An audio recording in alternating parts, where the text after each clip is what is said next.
Bismillahirrahmanirrahim. Assalamualaikum dear students. Welcome to the online NMD CAT session of Stars Academy Head Office Johor Town. Today we are going to discuss chemical kinetics. Chemical kinetics, as the name implies, it is the study of kinetics of reaction. ज़्यादा detail में अगर बात करूं तो chemical kinetics is the study of rate of reaction and factors affecting rate of reaction. Chemical kinetics deals with the study of rate of reactions along with the factors affecting rate of reaction. तो chemical kinetics में हम ये देखते हैं कि reaction का rate क्या है और कौन से फैक्टर्स रेट पर असर डाल रहे हैं। साथ साथ हमें ये भी देखने को मिलता है कि मैकेनिज्म ऑफ रिएक्शन क्या है, यानी कि रिएक्शन एक स्टेप में मुकम्मल हो रहा है या एक से ज़्यादा स्टेप लेता है मुकम्मल होने में। एक जनरल रिएक्शन से बात शुरू करते हैं।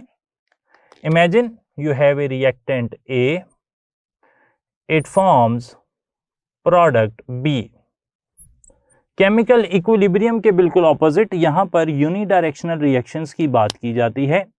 Chemical kinetics deals with only unidirectional reactions, यानी कि जिनमें रिएक्टेंट तो प्रोडक्ट बनाते हैं लेकिन प्रोडक्ट जो हैं वो रिएक्टेंट नहीं बनाते।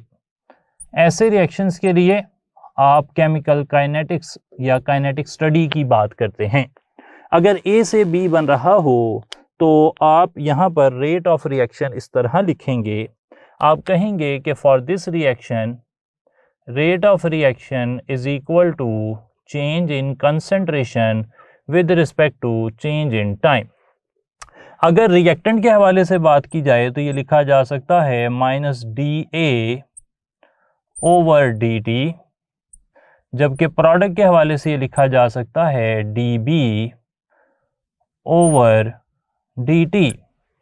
अच्छा, रिएक्टेंट की कंसंट्रेशन के हवाले से ये नेगेटिव के साथ लिखा जाता है और प्रोडक्ट की कंसंट्रेशन के साथ जब प्रोडक्ट के हवाले से बात की जाए तो आप इसे प्लस में लिखते हैं।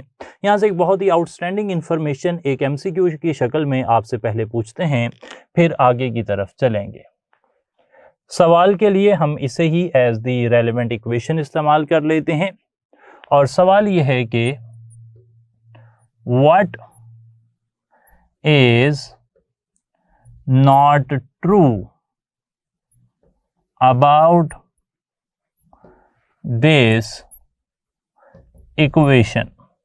तो ये इक्वेशन जिसकी हमने बात की है, ये वाली इक्वेशन, इसके बारे में क्या इंफॉर्मेशन सही नहीं है।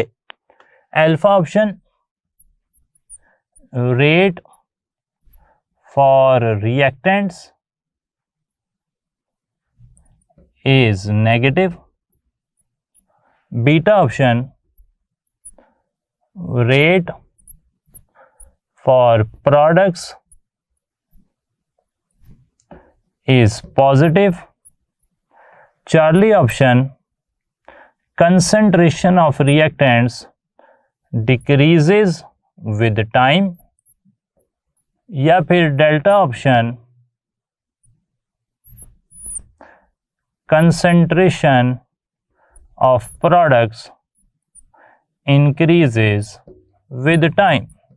देखने में ये सारे ऑप्शन एक जैसे लग रहे हैं और काफ़ी हद तक ऐसा मानना है लोगों का, आप में से ज़्यादातर, कि ये सारे ही ऑप्शन सही हैं और इनमें से कोई भी स्टेटमेंट गलत नहीं है।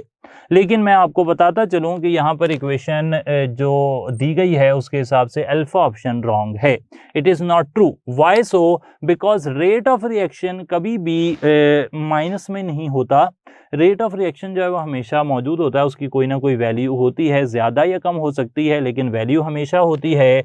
यहाँ पर जो नेगेटिव साइन लिखा गया है उसका कतन ये मतलब नहीं है कि रेट ऑफ रिएक्शन नेगेटिव है, बल्कि ये नेगेटिव साइन शो कर रहा है decrease in concentration of reactant.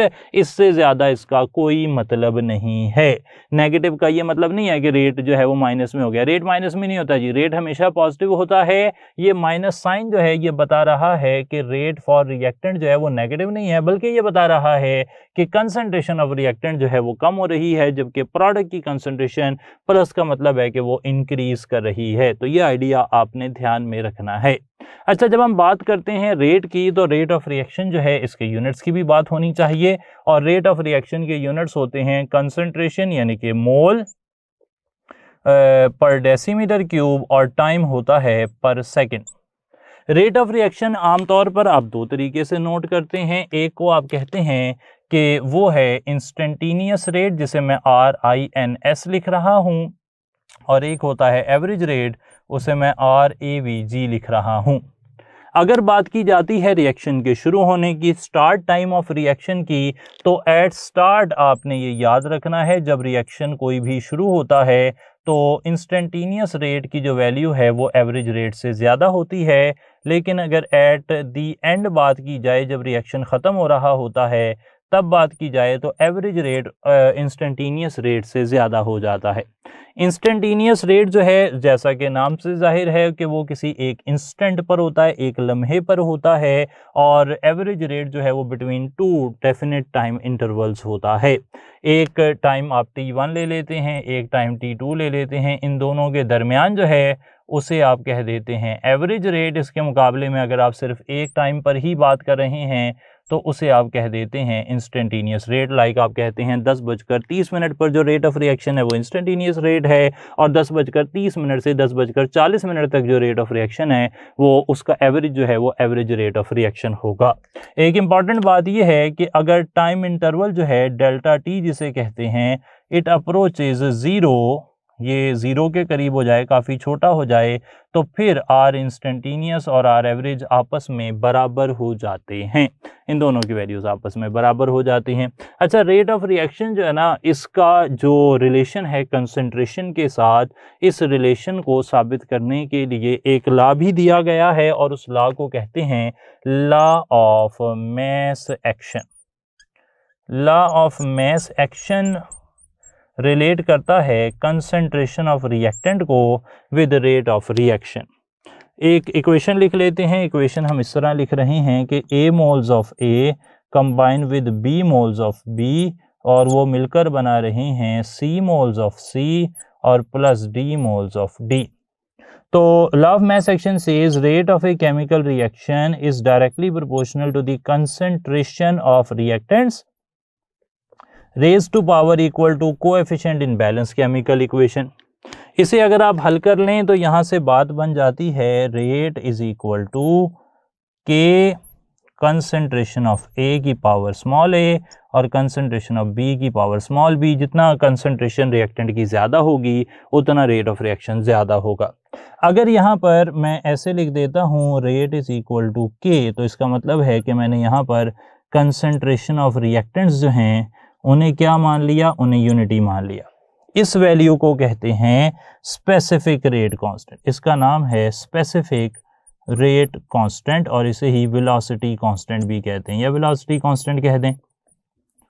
तो यहाँ से हमें पूछा जा सकता है कि वेलोसिटी कांस्टेंट जो है वो रेट कांस्टेंट होता है, या specific rate constant is the rate constant when concentration of reactant is taken as, तो हम कहेंगे कि यूनिटी हो गया है। अच्छा, यहाँ से जो है हम एक और सवाल भी इसी आइडिया को ध्यान में रखते हुए एक और सवाल कर लेते हैं, और उससे हम फिर एक ग्राफ बना लेंगे, और ये आइडिया बहुत अच्छे तरीके से लॉ ऑफ मास एक्शन का वो हमें क्लियर हो जाएगा। सवाल इस तरह पूछा जा सकता है कि ये सवाल की स्टेटमेंट हो सकती है, द कर्व ऑफ concentration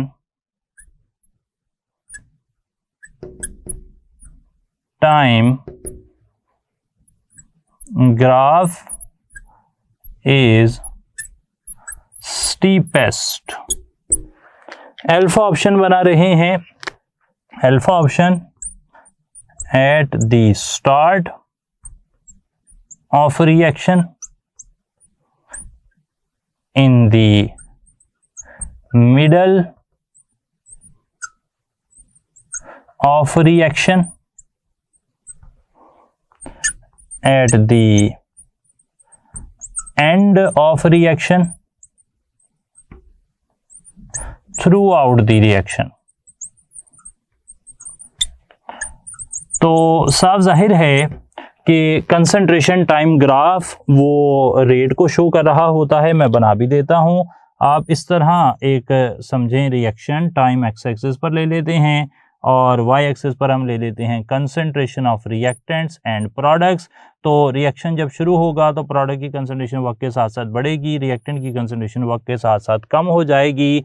ये है प्रोडक्ट की कंसंट्रेशन, ये है रिएक्टेंट की कंसंट्रेशन। आप देख सकते हैं लॉ ऑफ मास एक्शन के according rate of reaction maximum कब होता है? जब रिएक्टेंट की कंसंट्रेशन मैक्सिमम होती है। रिएक्टेंट की कंसंट्रेशन मैक्सिमम कब होती है? जब रिएक्शन स्टार्ट हुआ है। तो स्टार्ट में जो कर्व है वो बड़ी तेजी से नीचे आ रही होगी, फिर आहिस्ता आहिस्ता वो इसकी जो स्टीपनेस है वो कम होती जाएगी, बिकॉज रेट क्या होता है? Change in concentration with respect to time, delta Y over delta X. Y axis में एक्स एक्सिस के चेंज होने से कितनी तब्दीली आ रही है, वाई एक्सिस में एक्स एक्सिस के तब्दील होने से ज़्यादा चेंज कब आएगा, ज़्यादा कंसंट्रेशन चेंज कब आएगा? जब रेट ऑफ रिएक्शन ज़्यादा है। Rate of reaction law of mass action के हिसाब से कब ज़्यादा होता है? जब अंदर रिएक्टेंट की कंसंट्रेशन ज़्यादा होती है। तो स्टीपेस्ट ग्राफ हमें कब देखने को मिलता है? जब रिएक्शन का अभी स्टार्ट ही है, अभी रिएक्शन बहुत ज़्यादा आगे नहीं गया है। तो ये information law of mass action के हवाले से हमने देख लेनी है। हमने वेलोसिटी कांस्टेंट की भी बात कर ली। अच्छा, तो ये तो था रेट ऑफ रिएक्शन के बारे में कुछ इन्फॉर्मेशंस। रेट ऑफ रिएक्शन के बाद आगे चलते हुए हमने देखना है कि अगर रेट ऑफ रिएक्शन को डिटरमिन करना पड़ जाए तो फिर हम कौन कौन से तरीके इस्तेमाल कर सकते हैं। तो बात होगी determination of rate of reaction की। हेडिंग डाल लेते हैं, determination of rate of reaction. तो रेट ऑफ रिएक्शन को डिटरमिन करने के दो तरीके हैं। एक को आप कह सकते हैं केमिकल मेथड, और केमिकल मेथड में कोई केमिकल रिएक्शन इस्तेमाल किया जा सकता है, लाइक हम टाइट्रेशन इस्तेमाल कर सकते हैं टू स्टडी एस्टरिफिकेशन या हाइड्रोलिसिस ऑफ एस्टर। इस तरह कर लेते हैं। केमिकल रिएक्शन में हाइड्रोलिसिस ऑफ एस्टर की बात की जा सकती है। हाइड्रोलिसिस ऑफ एस्टर में ना एसिटिक एसिड बनता है, तो उसके बनने को आप स्टडी कर सकते हैं केमिकल मेथड से। केमिकल मेथड के अलावा और भी मेथड्स हैं और वो कहलाते हैं फिजिकल मेथड्स। फिजिकल मेथड्स में कोई फिजिकल प्रॉपर्टी जो है उसे स्टडी किया जाता है, या तो रिएक्टेंट या प्रोडक्ट, या तो कोई फिजिकल प्रॉपर्टी का इंक्रीज शो कर रहे होते हैं या डिक्रीज शो कर रहे होते हैं। फिजिकल प्रॉपर्टीज में हमने बात करनी है सबसे पहले स्पेक्ट्रोस्कोपी की। स्पेक्ट्रोस्कोपी जो होती है ना जी, या स्पेक्ट्रोमीट्री भी कह सकते हैं, स्पेक्ट्रोमीट्री कह लें। स्पेक्ट्रोमीट्री में या तो रिएक्टेंट या प्रोडक्ट वो होते हैं यूवी विजिबल या आईआर एक्टिव स्पीशीज के लिए। वो या तो यूवी लाइट एमिट करते हैं या एब्जॉर्ब करते हैं, या विजिबल या आईआर, कोई ना कोई लाइट जो है रिएक्टेंट या प्रोडक्ट एमिट कर रहे होते हैं या एब्जॉर्ब कर रहे होते हैं। और उस एमिशन या एब्जॉर्प्शन का जो चेंज है, rate of change of emission या एब्जॉर्प्शन, उसके ज़रिए से आप स्टडी कर लेते हैं कि आपके रिएक्शन मिक्सर में रेट ऑफ रिएक्शन क्या है। फिजिकल मेथड के अलावा और मेथड जो स्पेक्ट्रोस्कोपी के अलावा इस्तेमाल हो रहा है, उस मेथड को आप कहते हैं डाइलेटोमीट्री। डाइलेटोमीट्री में आप ऐसे रिएक्शंस को ऑब्जर्व करते हैं जिनके अंदर चेंज इन वॉल्यूम हो रहा हो, यानी कि रिएक्टेंट से प्रोडक्ट बनने के दौरान वॉल्यूम चेंज हो रहा है, आप स्टडी करना चाहते हैं रेट ऑफ रिएक्शन, डाइलेटोमीट्री यूज़ कर लें। डाइलेटोमीट्री के अलावा आप इस्तेमाल कर सकते हैं रिफ्रैक्ट्रोमीट्री। रिफ्रैक्ट्रोमीट्री जो है वो उसकी बेसिस है चेंज इन रिफ्रैक्टिव इंडेक्स। रिफ्रैक्टिव इंडेक्स जिसे आप स्नेल्स लॉ से निकालते हैं, वो अगर चेंज हो रहा होगा तो आप रिफ्रैक्ट्रोमीट्री से काम ले लेंगे। अगर आपके पास और मेथड की बात की जाए तो एक और मेथड है, उसे आप कहते हैं कंडक्टोमीट्री। अगर रिएक्टेंट या प्रोडक्ट कंडक्टर हैं तो उनकी कंसंट्रेशन में चेंज को आप इस्तेमाल कर सकते हैं as a source of information rate of reaction find करने के लिए फॉर कंडक्टिव सब्सटेंसेस, ऐसे लिख सकते हैं। कंडक्टिव स्पीशीज़ अगर रिएक्टेंट या प्रोडक्ट में हों तो उनका रेट आप कंडक्टोमीट्री से मालूम कर सकते हैं। फिफ्थ मेथड जो इस्तेमाल किया जा रहा है वो है पोलैरीमीट्री। अच्छा, पोलैरीमीट्री उस वक्त यूज़ की जाती है जब आपके पास कोई ऑप्टिकली एक्टिव स्पीशी हो। For optical active substances, optical active substances जो होती हैं ना जी, उनके लिए आप यूज़ करते हैं पोलैरीमीट्री। अच्छा, ऑप्टिकल एक्टिव सब्सटेंसेस वो होती हैं जिनके पास होता है कोई ऐसी स्पीशी, फॉर एग्जांपल एक मिसाल से समझ लेते हैं। एक होता है कायरल कार्बन। कायरल कार्बन किसे कहते हैं? अगर कार्बन के साथ 1 2 3 4 4 डिफरेंट ग्रुप लगे हुए हैं तो इस कार्बन को आप कहते हैं कायरल कार्बन। अगर इस तरह के कार्बन वाले किसी सॉल्यूशन में, एक मिसाल दे दी मैंने सिर्फ ऑप्टिकल एक्टिविटी की जिसको हम पोलैरीमीट्री से नाप सकते हैं, अगर इस तरह के कार्बन के पास आप कोई लाइट सोर्स लेकर आते हैं और वो प्लेन पोलराइज लाइट सोर्स है, यानी कि ख़ास किस्म की रेडिएशन जो है ना, एक ख़ास वेवलेंथ की, एक ख़ास प्लेन की रेडिएशन वो खारिज करता है, तो इस कार्बन के पास सलाहियत है कि वो उस लाइट को या तो राइट पर या लेफ़्ट पर मोड़ देता है। ऐसे कंपाउंड्स, कार्बन तो मैंने स्पेसिफिकली एग्जांपल ले ली, ऐसे तमाम तर कंपाउंड्स जो प्लेन पोलराइज लाइट, जिसे मैं PPL कहता हूँ, प्लेन पोलराइज लाइट को राइट पर मोड़ देते हैं, आप उन्हें कहते हैं कि ये डेक्स्ट्रो रोटेटरी हैं, डेक्स्ट्रो राइट को कहते हैं, और जो लेफ़्ट पर मोड़ देते हैं उन्हें लीवो रोटेटरी कहते हैं, लीवो लेफ़्ट को कहते हैं। तो अगर आपका रिएक्टेंट या प्रोडक्ट ऑप्टिकली एक्टिव हैं तो फिर उनके बनने या उनके डिकम्पोज होने को आप प्लेन पोलराइज लाइट से पोलैरीमीट्री की मदद से ऑब्ज़र्व कर सकते हैं। एक मशहूर मिसाल मैं यहाँ पर लाजमी दूंगा कि जो शुगर होती है, शुगर से ग्लूकोज जब बनती है गन्ने की इंडस्ट्री में, तो शुगर से ग्लूकोज बनने की जो प्रोसेस है उसमें क्योंकि ऑप्टिकल एक्टिव सब्सटेंसेस इन्वॉल्व हैं, शुगर भी ग्लूकोज एक्टिव है, शुगर भी ऑप्टिकली एक्टिव है, ग्लूकोज भी ऑप्टिकली एक्टिव है, तो इस चेंज को भी आप पोलैरीमीट्री से ऑब्जर्व कर सकते हैं। ये हैं कुछ फिजिकल और केमिकल मेथड जिन्हें आप रेट ऑफ रिएक्शन डिटरमिन करने में इस्तेमाल करते हैं। यहाँ से सवाल आने का तरीका बहुत ही ऑब्वियस है, या तो हमें कोई मिसाल आ सकती है कि इस रिएक्शन को आप कैसे ऑब्जर्व करेंगे, या फिर हमें इंफॉर्मेशन आ सकती है कि एक कंपाउंड यूवी एक्टिव है या विजिबल एक्टिव है या आईआर एक्टिव है, या जब रिएक्शन हो रहा है तो कंडक्टिविटी में चेंज आ रहा है, कोई ऑप्टिकली एक्टिव सब्सटेंस बन रही है, रिफ्रैक्टिव इंडेक्स में चेंज आ रहा है, वॉल्यूम में चेंज आ रहा है। तो अब बताएं कि आप कौन सा मेथड इस्तेमाल करेंगे उस रिएक्शन के रेट को डिटरमिन करने के लिए। तो आप इस इंफॉर्मेशन को अप्लाई करते हुए जो भी फिजिकल प्रॉपर्टी या केमिकल प्रॉपर्टी हमें गिवन होगी उसको मद्देनज़र रखते हुए आप दोनों जो इंटीग्रेशन ऑफ नॉलेज करेंगे तो उससे आपको अंदाज़ा हो जाएगा कि यहाँ पर रेट ऑफ रिएक्शन डिटरमिन करने का सबसे सूटेबल मेथड जो है वो क्या होगा। इस तरह यहाँ पर सवाल मैंने बता दिया कि इन टाइप्स के ही सवाल जो हैं वो हमें देखने को मिलते हैं। फिलहाल हम आगे चलते हुए बात कर रहे हैं कि रेट ऑफ रिएक्शन जो है ना उसको डिटरमिन तो कर लिया, लेकिन उस पर कौन कौन से फैक्टर्स जो हैं वो अफेक्ट करते हैं, इस बारे में अब हमने बात करनी है और इस बात को आगे लेकर चलते हैं। रेट ऑफ रिएक्शन जो है ना ये मुख्तलिफ फैक्टर्स पर जो है वो डिपेंड कर सकता है। Factors affecting rate of reaction। अच्छा, फिर रेट ऑफ रिएक्शन पर सबसे बुनियादी फैक्टर जो असर डालता है वो होता है nature of reactant. Nature of reactant को समराइज कर लेता हूं, उसके हवाले से एमसीक्यू देख लेंगे। नेचर ऑफ रिएक्टेंट में याद रखें कि जो अल्कली मेटल्स हैं उनके रिएक्शन अल्कलाइन अर्थ मेटल से फास्ट होते हैं। इसी तरीके से जो आयोनिक रिएक्शन होते हैं, आयोनिक रिएक्शन वो जो रिडॉक्स रिएक्शन है उनसे फास्ट होते हैं। सही है जी, रिडॉक्स रिएक्शन से फास्ट होते हैं। तो ऑर्गेनिक रिएक्शन से फास्ट होते हैं ये भी कहा जा सकता है, ऑर्गेनिक रिएक्शन से भी ये फास्ट होते हैं। आयोनिक रिएक्शंस की अगर मिसालें दी जाएं तो इसमें हम मिसाल दे सकते हैं डिस्प्लेसमेंट रिएक्शंस की। कई दफ़ा डिस्प्लेसमेंट रिएक्शंस आयनिक रिएक्शंस होते हैं, तो ये ना ऑर्गेनिक रिएक्शन से फास्ट होते हैं। एक एग्जांपल से हम आइडिया को क्लियर करेंगे। सवाल अगर हमें ये पूछ लिया जाता है, for example, which of the following is the fastest reaction.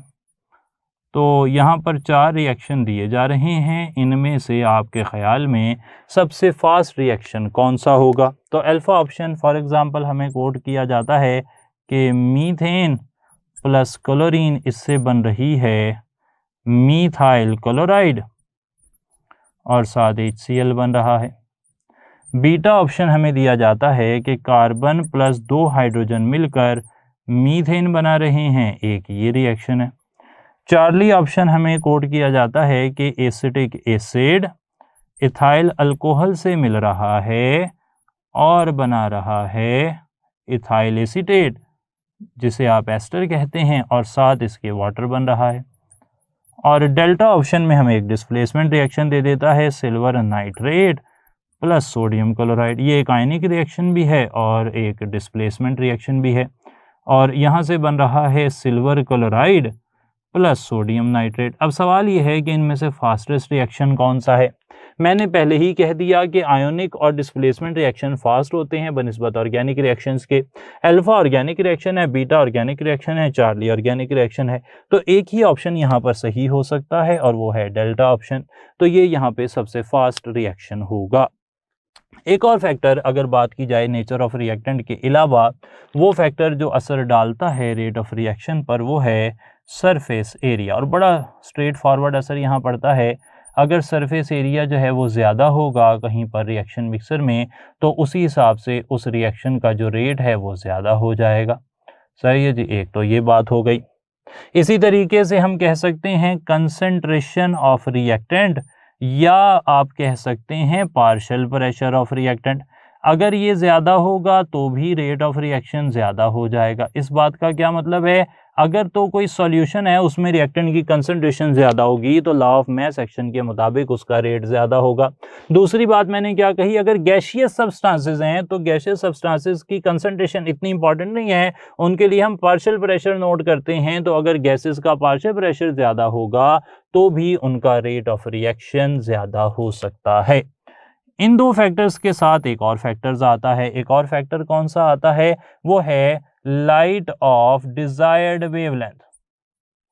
Light of desired wavelength. अच्छा, ये बात याद रखनी है कि हर लाइट हर रिएक्शन को जो है वो उसकी स्पीड को नहीं बढ़ा सकती, लेकिन अगर ख़ास वेवलेंथ की लाइट है और तो उसकी आप इंटेंसिटी बढ़ा देते हैं, intensity of light of desired wavelength बढ़ा देते हैं, तो फिर रेट ऑफ रिएक्शन जो है वो बढ़ जाता है। इन्फॉर्मेशन उम्मीद है मैंने आप तक कन्वे कर दी है कि अगर एक रिएक्शन यूवी एक्टिव है तो आप उस पर विजिबल लाइट ज़्यादा भी डालेंगे, उसके रिएक्शन को कोई असर नहीं पड़ेगा, रेट ऑफ रिएक्शन पर कोई असर नहीं पड़ेगा। लेकिन अगर आप यूवी लाइट की इंटेंसिटी, यूवी एक्टिव है रिएक्शन, आप यूवी लाइट ही बढ़ा रहे हैं तो फिर रिएक्शन की रफ्तार तेज़ हो जाएगी।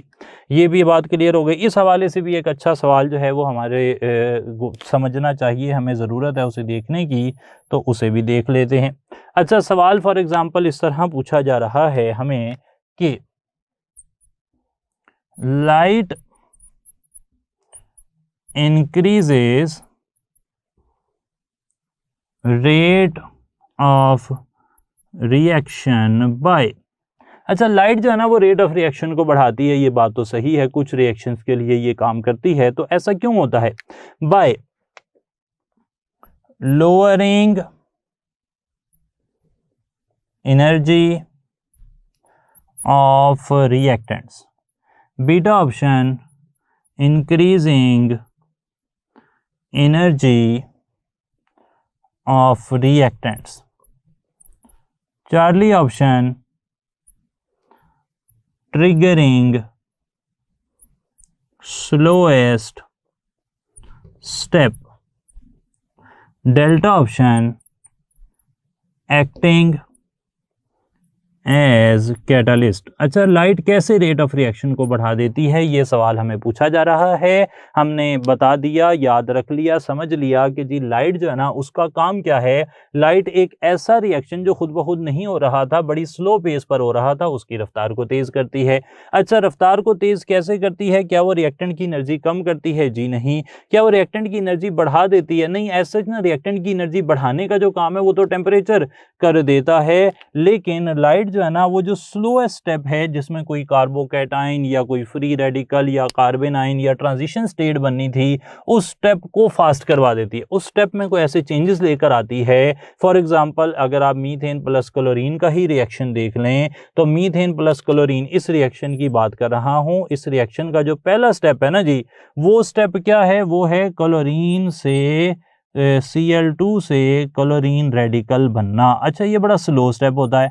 अब लाइट क्या करती है, इस रिएक्शन को फास्ट कर देती है, स्लोएस्ट स्टेप को फास्ट कर देती है, स्लोएस्ट स्टेप को ट्रिगर कर देती है। तो जब स्लोएस्ट स्टेप ट्रिगर हो जाता है तो ओवरऑल रेट ऑफ रिएक्शन बढ़ जाता है। याद रखना है, आगे भी हम बात करेंगे नेक्स्ट टाइम के रेट ऑफ रिएक्शन जो है ना वो डिपेंड करता है स्लोएस्ट स्टेप पर। जितना स्लोएस्ट स्टेप की रफ्तार ज़्यादा की जाएगी उतना ही ओवरऑल रेट ऑफ रिएक्शन जो है वो बढ़ जाएगा। तो लाइट किस तरह काम करती है, ये ट्रिगर करती है स्लोएस्ट स्टेप को। हमने पढ़ लिया नेचर ऑफ रिएक्टेंट का असर, सरफेस एरिया का असर और साथ साथ कंसंट्रेशन और लाइट का असर। अब हमने देखना है कि टेम्परेचर किस तरह रेट ऑफ रिएक्शन पर असर डालता है। टेम्परेचर के इफेक्ट को समझने के लिए हम एक ग्राफ बना लेते हैं और इस ग्राफ में एक्स एक्सिस पर हम काइनेटिक एनर्जी प्लॉट कर रहे हैं ऑफ गैसियस मॉलिक्यूल्स या रिएक्टेंट मॉलिक्यूल्स, और वाई एक्सिस पर हम फ्रैक्शन ऑफ मॉलिक्यूल्स को प्लॉट कर रहे हैं जिनके पास वो एनर्जी मौजूद है। तो देखा यह जाता है कि एक पर्टिकुलर टेम्परेचर पर, फॉर एग्जांपल T1 पर, गैस के तमाम तर मॉलिक्यूल्स या रिएक्टेंट के तमाम तर मॉलिक्यूल्स उनकी एनर्जी एक जैसी नहीं होती। कुछ ही मॉलिक्यूल्स ऐसे होते हैं जिनके पास डिजायर्ड एनर्जी फॉर रिएक्शन मौजूद है और उस एनर्जी को आप कहते हैं एनर्जी ऑफ एक्टिवेशन। ज़्यादातर मॉलिक्यूल्स के पास एनर्जी ऑफ एक्टिवेशन अवेलेबल नहीं होती एट टेम्परेचर T1, लेकिन जब आप उन्हें गर्म करते हैं तो फिर हालात इस तरह हो जाते हैं कि जब टेम्परेचर T1 से T2 किया जाता है जो कि हायर टेम्परेचर है, ऐसे मॉलिक्यूल्स की तादाद बढ़ जाती है जिनके पास एनर्जी ऑफ एक्टिवेशन है। तो एरिया अंडर द कर्व जो है ये वाला हिस्सा सारा का सारा ये ऐसे मॉलिक्यूल्स को शो करता है जिनके पास एनर्जी ऑफ एक्टिवेशन मौजूद है। तो हम ऐसे कह सकते हैं कि इंक्रीज इन टेम्परेचर, ऐसे कहा जा सकता है कि जब हम टेम्परेचर बढ़ाते हैं तो टेम्परेचर बढ़ाने से fraction of molecules having energy of activation वो बढ़ जाती है। ऐसे मॉलिक्यूल्स की फ्रैक्शन बढ़ जाती है जो आपस में इफेक्टिव कोलिजन करके प्रोडक्ट बना सकते हैं। अच्छा, ये बात भी गौरतलब है यहाँ पर कि देखा यह गया है if temperature goes to 10 plus temperature, सिर्फ 10 केल्विन का अगर आप टेम्परेचर में इंक्रीज कर दें तो जो रेट ऑफ रिएक्शन होता है वो हो जाता है डबल, वो 2 इंटू रेट हो जाता है। तो ये एक जनरलाइजेशन हमें पता लगती है। इस आइडिया को एलेबोरेट करने के लिए मैं आपसे एक फार्मूला शेयर कर रहा हूँ और फार्मूला है जो रेट का इंक्रीज है, इंक्रीज इन रेट, ये बराबर है 2 रेज़ टू पावर n। अच्छा, यहाँ पर n क्या है, n यहाँ पर है 10 केल्विन इंक्रीजेस। कितने आपने 10 केल्विन के इंक्रीज किए हैं। फॉर एग्जांपल अगर आपने सिर्फ एक बारी 10 केल्विन बढ़ाया है तो आप पावर 2 की पावर 1 लगाएंगे, दो बारी 10 केल्विन बढ़ाया है तो 2 की पावर 2 लगा देंगे, वगैरह वगैरह। आइडिया को समझने के लिए एक सवाल लिखते हैं और फिर अपना जो आइडिया है उसे बेहतर प्लॉट करेंगे आपके सामने ताकि आपको ये बात बिल्कुल क्लियर हो जाए। For example a question can be written as this, the temperature of a reaction is increased from 0 degree centigrade to 50 degree centigrade. The increase in rate will be, option हमें अगर बताए जाते हैं तो ऑप्शन हो सकते हैं 16 times, will be times, 32 times, 64 times, 8 times. हमने क्या फार्मूला बनाया कि इंक्रीज इन रेट 2 की पावर n होता है, जितनी टाइम्स आपने 10 केल्विन इंक्रीज किया है उसको आप यहाँ पर पुट कर देंगे। तो फॉर एग्जांपल हमें टेम्परेचर में इंक्रीज नज़र आ रहा है 0 से 10, 20, 30, 40, 50, यानी कि 1, 2, 3, 4, 5 टाइम्स इंक्रीज किया है। हम फार्मूला लगाएंगे 2 रेज़ टू पावर 5 और 2 रेज़ टू पावर 5 आप इसे सॉल्व कर लें, 32 यहाँ पर आंसर आ जाता है। इसी तरीके से हमें यह भी पूछा जा सकता है कि टेम्परेचर बढ़ाने से रेट ऑफ रिएक्शन क्यों बढ़ता है, तो हम कहेंगे कि टेम्परेचर बढ़ाने से fraction of molecules having energy of activation, या टेम्परेचर बढ़ाने से molecules with effective collision, energy having energy required for effective collision, ऐसे मॉलिक्यूल्स की तादाद या इफेक्टिव कोलिजन्स की तादाद जो है वो बढ़ जाती है टेम्परेचर बढ़ाने से। अच्छा, इसके साथ यहाँ तक की बात हमारी मुकम्मल हो गई है, लेकिन नेक्स्ट टाइम हमने इस आइडिया को आर्हीनियस इक्वेशन के साथ मिलाकर फर्दर आगे लेकर चलना है। साथ साथ हम बात करेंगे ऑर्डर ऑफ रिएक्शन की, हाफ लाइफ की, और टेबल्स की मदद से कुछ ऐसे सवाल भी हल करेंगे जहाँ पर हमें रेट ऑफ रिएक्शन को देखकर, ओवरऑल रेट ऑफ रिएक्शन को देखकर कंसंट्रेशन का इफेक्ट जो है वो डिटरमिन करना होता है। Till next time stay tuned और अपना बहुत सारा ख्याल रखें। अगले लेक्चर के साथ फिर मुलाकात होगी। Thank you so much. अस्सलाम वालेकुम।